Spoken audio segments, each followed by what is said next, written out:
Llévatela. Sí.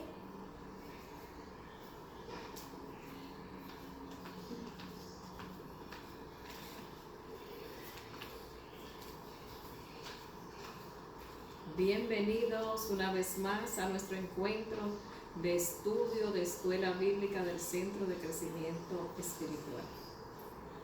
Hoy tenemos como título Los hijos de la promesa y seguimos estudiando el libro de Gálatas en el capítulo 3. Hoy vamos a estar desde el versículo 26 en adelante y con el capítulo 4. Oremos. Padre, te alabamos, Señor, te bendecimos, te glorificamos, exaltamos tu nombre y te damos gracias porque podemos decir y estar confiados que somos hijos de la promesa de salvación, de la promesa de ser hechos hijos tuyos. Gracias por este tiempo, Señor, por esta nueva oportunidad que tú nos das de escuchar de tu palabra en estos tiempos, Señor, en que necesitamos alimentarnos cada vez más acerca de ti y de tu palabra. En el nombre de Jesús, amén. Seguimos, como decía, en el libro de Gálatas. Estamos en el capítulo 3, del versículo 26 en adelante. Tenemos que el versículo clave está en Gálatas capítulo 3, versículo 29, y dice: y si vosotros sois de Cristo, ciertamente linaje de Abraham sois y herederos según la promesa. Como decíamos la semana pasada, los cristianos de Gálatas habían escuchado el evangelio de parte de Pablo y habían entendido que la salvación es por fe en Jesucristo. Ellos venían del paganismo y lo habían entendido, habían escuchado la predicación de Pablo y sus vidas de manera poderosa habían sido transformadas. Pero Pablo seguía preocupado porque, como decíamos la semana pasada, muchos judaizantes, muchos judíos querían que estos hombres y mujeres cumplieran con legalismos de la ley, y la ley había sido cumplida con la venida, muerte y resurrección de Jesucristo. Así es que Pablo, muy preocupado por la situación que estaban pasando los cristianos de Gálatas, les dice en el 3:26 hasta el 28, dice: pues todos sois hijos de Dios por la fe en Cristo Jesús, porque todos los que habéis sido bautizados en Cristo, de Cristo os estáis revestidos. Ya no hay judío ni griego, no hay esclavo ni libre, no hay varón ni mujer, porque todos vosotros sois unos en Cristo Jesús. Y por cuanto sois hijos, Dios envió a vuestros corazones el espíritu de su Hijo, el cual clama: Abba, Padre. Así que ya no eres esclavo, sino hijo, y si hijo, también heredero de Dios por medio de Cristo. Ciertamente en otro tiempo, no conociendo a Dios, servía a los que por naturaleza no son dioses, mas ahora, conociendo a Dios, o más bien siendo conocido por Dios, ¿cómo es que os volvéis de nuevo a los débiles y pobres rudimentos, a los cuales os queréis volver a esclavizar? La preocupación de Pablo era muy legítima, porque ciertamente lo que los judaizantes querían era alejar a estos creyentes de la predicación que Pablo había sembrado en cada uno de ellos. Y Pablo le hace entender que Dios le dio la ley para instruir a su pueblo respecto al pecado y revelar la necesidad de un Salvador. Porque la ley vino a ser como una guía encargada de conducirlo a Cristo. Pero después de la muerte y resurrección de Jesucristo, la ley ya no puede ser nuestra guía. El ayo. Cuando Pablo habla de guía y de ayo, le estaba haciendo una alegoría de algo que conocían muy bien tanto los griegos como los romanos de ese tiempo, y se refería a un esclavo a quien se le encomendaba la formación del hijo del amo. La tarea de ese sirviente era enseñar al joven el comportamiento correcto y aplicar el castigo necesario hasta que tuviera alrededor de 16 años. Pablo le está diciendo, mientras Jesucristo viniera, en tanto Jesucristo llegó, resucitó, murió por cada uno de nosotros, hasta ahí era el cometido de la ley, conducirnos a la necesidad de un Salvador. Y una vez venido Jesucristo y realizada su obra aquí en la tierra, su muerte y resurrección, entonces nosotros todos, los que hemos creído en Jesucristo, somos herederos de la promesa de salvación, porque ahora no es por el cumplimiento de la ley, ahora es la fe en Cristo que lleva a la persona a una relación con Dios, una relación especial de padre a hijo. Así es que al creer, quien viene a Cristo se identifica públicamente, no solo cuando toma la decisión de aceptar a Jesucristo como Señor y Salvador, sino que también sigue preparándose en el conocimiento de la palabra de Dios, se bautiza en agua y públicamente entonces muestra y da testimonio de que su vida, con su vida, está dispuesto a reflejar a Cristo y la transformación que solamente se da en cada uno de los creyentes por medio de la fe en Jesucristo. De manera que Pablo le estaba diciendo a los Gálatas, y también esa promesa es para nosotros hoy, que todas las personas pueden ser parte de la familia de Dios. Decían aquí que nosotros somos hijos de Dios y ya no hay ni judíos, ni griegos, ni esclavos, ni libre, ni varón, ni hembra.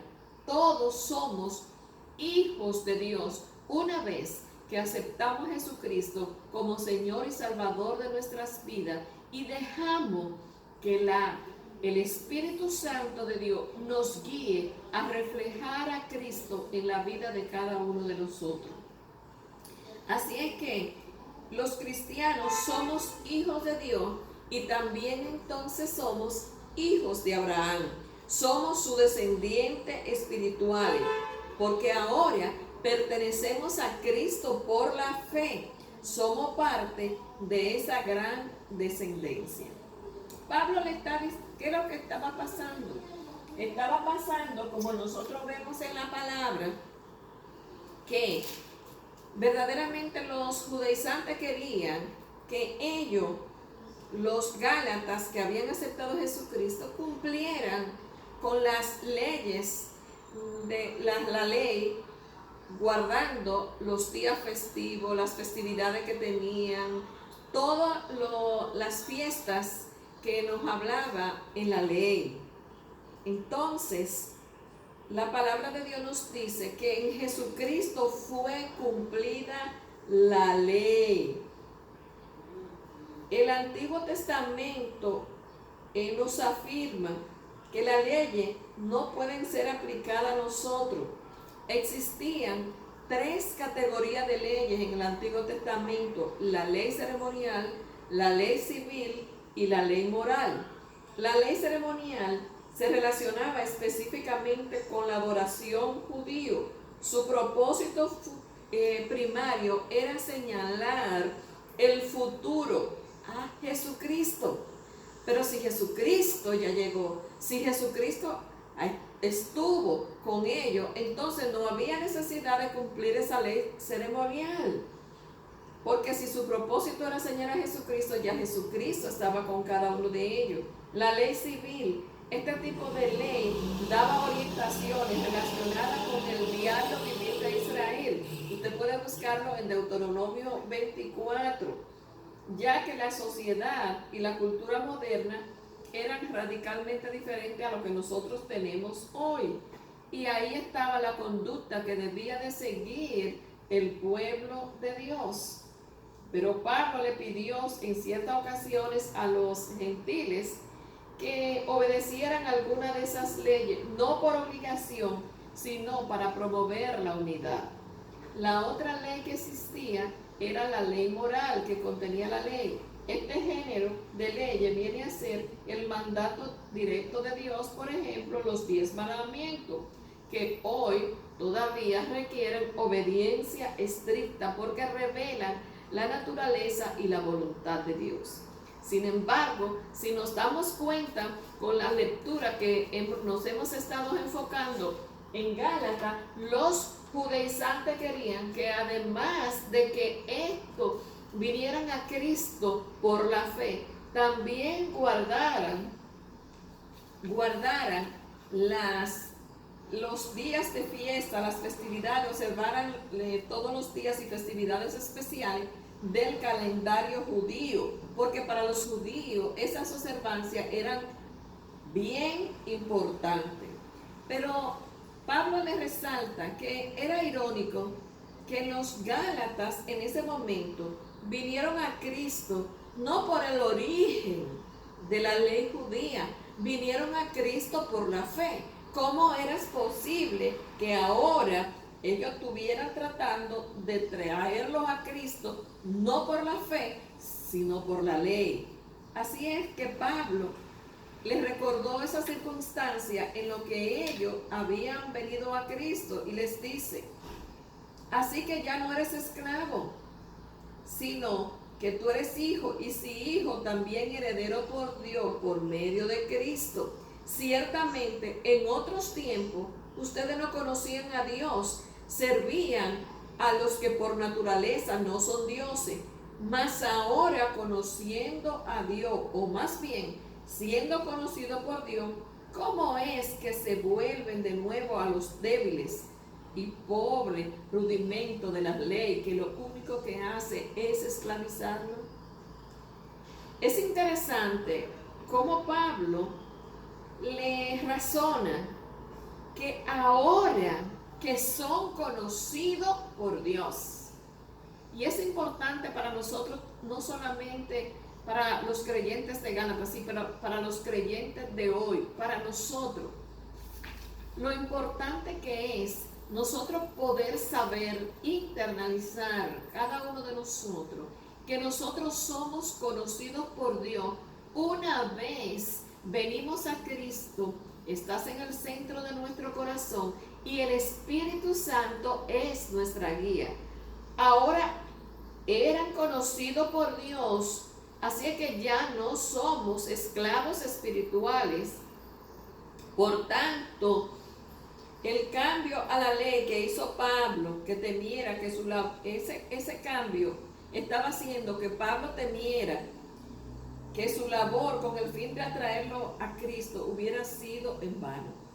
Y hay algo bien importante. ¿Qué significado tiene para usted y para mí tener la seguridad o el conocimiento íntimo de que Dios tiene conocimiento de nosotros? Eso es muy trascendente y es importante que nosotros analicemos y pensemos sobre esto.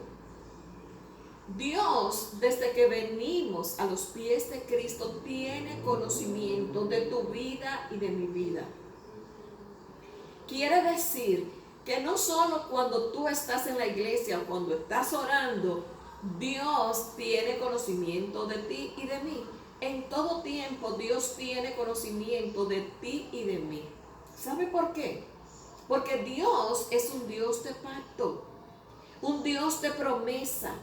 Y la promesa que nos hizo a nosotros es que estaría con nosotros todos los días de nuestra vida. Así que debe de ser trascendente para nosotros entender que Dios está con nosotros.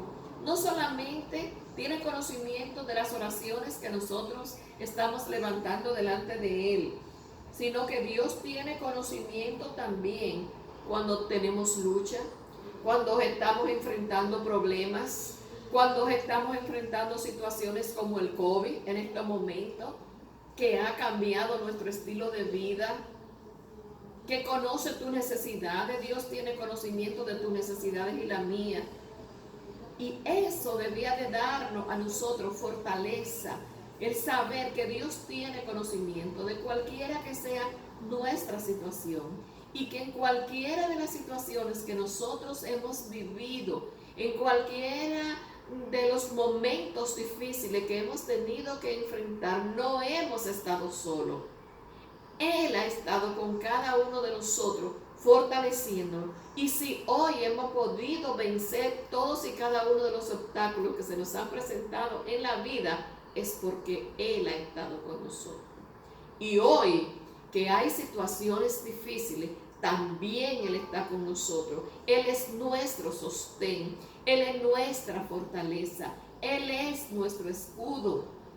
Él es el que nos tiene tomado de la mano para que nuestros pies no resbalen.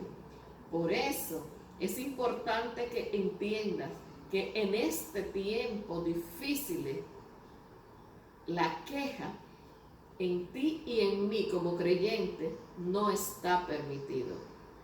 No está permitido que nos quejemos, porque nosotros contamos con el Dios Todopoderoso, el Dios de lo imposible.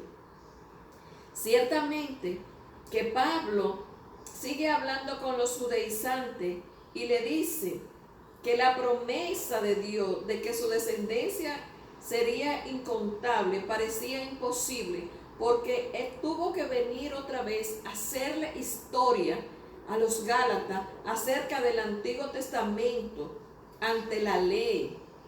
Pero las promesas Dios no las ha invalidado, las promesas siguen vigentes. Y una de estas es que Pablo les recuerda que Pablo dice que era imposible para Abraham y Sara, porque eran bastante mayores, la promesa de que su descendencia sería incontable. Sin embargo, nosotros vemos lo que pasó en la historia de Sara y de Abraham. Cómo Dios le prometió a Abraham y a Sara que tendrían hijos y que tendrían muchos descendientes. Y todos sabemos qué pasó con Sara. Se desesperó. Y al desesperarse comenzó a trabajar o a obrar o a accionar conforme a su propia prudencia. ¿Y qué hizo?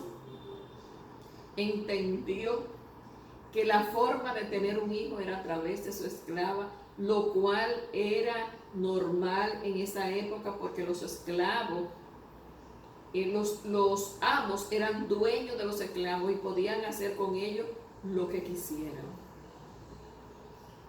En este tiempo difícil, ¿estás tú confiando en Dios o estás tratando de ayudarlo? Nosotros nos damos cuenta que al Sara querer ayudar a Dios no se le ayuda, porque Dios nos creó, Dios lo conoce todo y todo está en sus manos. Y muchas veces nosotros al ayudarlo, lo que nos buscamos son complicaciones. ¿Qué pasó con Sara? Hablándole Pablo de nuevo, recordándoles a los Gálatas. Pasó que al tener a Abraham la hija con Agar, trajo problemas cuando Sara, porque dudó por la edad que tenía de tener un hijo, entonces el hijo de Agar, Ismael, que fue el hijo de la carne, fue el nacimiento natural, no el que Dios había prometido. Tuvo muchos problemas con el hijo de Sara, porque el hijo de Sara era el hijo de la promesa, el hijo espiritual. tanto problema dio esa situación por Sara querer ayudar a Dios, que fue necesario que Abraham tuviera que sacar a la esclava Agar y a su hijo Ismael y que estos se criaran lejos de ellos por la situación con la que se estaba dando entre Ismael e Isaac. Pablo le estaba diciendo que estas dos madres ilustran dos pactos. El pacto establecido en el monte Sinaí, que es el pacto de la ley, es decir, la esclavitud que los judaizantes trataban de imponerle a ellos, porque pensaban que el propósito de la ley era la justificación de la persona por sus obras. No es por obra que somos salvos. No nos justificamos por los buenos o por las obras que nosotros hagamos. La justificación nos hace justo el haber aceptado a Jesucristo como Señor y Salvador de nuestra vida por medio de la fe. Y Pablo le estaba mostrando estos dos pactos en estas dos madres. La de Agar, que era el pacto de Sinaí, y el nuevo pacto, el de Sara, que era la mujer libre, representaba el nuevo pacto, por lo cual los que creen son justificados por medio de la fe. Así que como resultado vendría el tiempo en que Dios bendeciría a todas las naciones a través de Abraham, ya que cada persona que cree en Jesucristo se convierte en hijos de la promesa. Esta verdad es otro cumplimiento de la palabra de Dios a Abraham, y nosotros hoy somos herederos de esas promesas. Nosotros vemos entonces que Pablo les dice que ellos estaban tratando de ganar el favor de Dios a través de la obediencia de la ley. Pero si no ganamos el favor de Dios a través de la obediencia de la ley, entonces somos contados como hijos de la esclava. Nosotros somos llamados cristianos gentiles que hemos retomado la identidad como hijos de Dios, descendiente de la mujer libre, justificados ante Dios por medio de la fe en Jesucristo. Es importante los que nos dice la palabra en los versículos del 29 al 31, que nos dice: pero como entonces el que había nacido según la carne perseguía al que había nacido según el Espíritu, así también ahora. Mas, ¿qué dice la Escritura? Echa fuera a la esclava y a su hijo, porque no heredará el hijo de la esclava con el hijo de la libre. De maneras, hermanos, que nosotros hoy no somos hijos de la esclava, sino que nosotros somos hijos de la libre. Los cristianos siempre se diferenciaban de quienes buscaban el favor de Dios por otra vía que no son la fe. Estamos separados tanto de los cristianos profesos que buscaban la salvación fuera de la fe en Cristo y de aquellos religiosos que no buscaban acercarse a Dios mediante las obras. Amados hermanos, todo aquel que vive por la fe en Cristo es hijo de Dios, y así se cumple la promesa de Dios de bendecir al mundo a través de Abraham. Hermano, debemos de reconocer la libertad que nosotros tenemos como hijos de Dios. Hay dos opciones que presentó Pablo sobre este asunto. O somos hijos de la libre, justificados ante Dios por creer únicamente en el sacrificio de Jesús, o somos hijos de la esclava, creyendo que podemos, aunque parcialmente, ganar nuestra salvación. Hermanos, siempre debemos de tener presente que jamás se nos olvide que debemos recordar que la salvación viene solo por la fe en Jesucristo. Los Gálatas habían creído por la predicación de Pablo, se habían identificado con Cristo en el bautismo, y este es un paso importante de obediencia para el nuevo creyente. Amados hermanos, es tiempo de que nosotros nos mantengamos alerta, de que no nos desviemos de lo que nos dice la palabra de Dios. Tú y yo, que hemos creído en Jesucristo, somos hijos de la promesa. Somos en Cristo bendecidos, y no hay carga que nadie venga a ponernos para esclavizarnos, porque Cristo cumplió la ley por ti y por mí. Sean más que bendecidos, que el Señor siga guardando su vida, y sobre todas las cosas, que sigan confiando y perseverando en la palabra que es vida y es eficaz. Dios te bendiga, Dios te guarde, y nos vemos en la próxima cita. Bye.